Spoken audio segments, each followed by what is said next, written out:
జొన్న పిండితో ఏదైనా హెల్తీ రెసిపీ ట్రై చేయాలనుకుంటున్నప్పుడు, లేదా జొన్న రొట్టెలు చేయడం రాని వాళ్ళు ఇలా ఒకసారి జొన్న పిండితో ఈ అట్లు వేయండి. చాలా టేస్టీగా ఉంటాయి. ఇంకా సింపుల్ రెసిపీ కూడా. ఈ రెసిపీ కోసం ముందుగా ఒక కప్పు దాకా జొన్న పిండి తీసుకొని జల్లించుకోవాలి. ఏ కప్పుతో అయితే పిండి తీసుకున్నామో అదే కప్పుతో 2 కప్పుల వరకు వాటర్ వేసుకొని పిండి బాగా మిక్స్ చేసుకోవాలి. ఇలా కలిపిన పిండి అరగంట వరకు నాననివ్వాలి. ఇలా నానపెట్టుకోవడం వల్ల మనకు అట్లు సాఫ్ట్‌గా వస్తాయి. అరగంట తర్వాత చాప్ చేసుకున్న ఆనియన్, క్యారెట్, కరివేపాకు, దంచిన పచ్చిమిర్చి, కొత్తిమీర, 1 టేబుల్ స్పూన్ జీలకర్ర, టేస్ట్‌కి సరిపడా సాల్ట్ వేసుకొని ఇంక ఇవన్నీ కలిసేలా బాగా మిక్స్ చేసుకోవాలి. ఇప్పుడు బాగా వేడిగా ఉన్న పాన్ పైన ఒక గరిట లేదా 2 గరిటెల పిండి రవ్వ దోస ఎలా అయితే వేస్తామో అలా వేసుకోవాలి.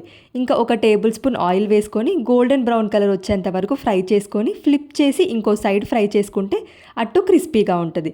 లేదు అట్టు సాఫ్ట్‌గా ఉండాలి అంటే ఒక సైడ్ ఫ్రై చేసుకుంటే సరిపోతుంది. చాలా టేస్టీ ఇంకా హెల్తీ రెసిపీ. మీరు ట్రై చేయండి.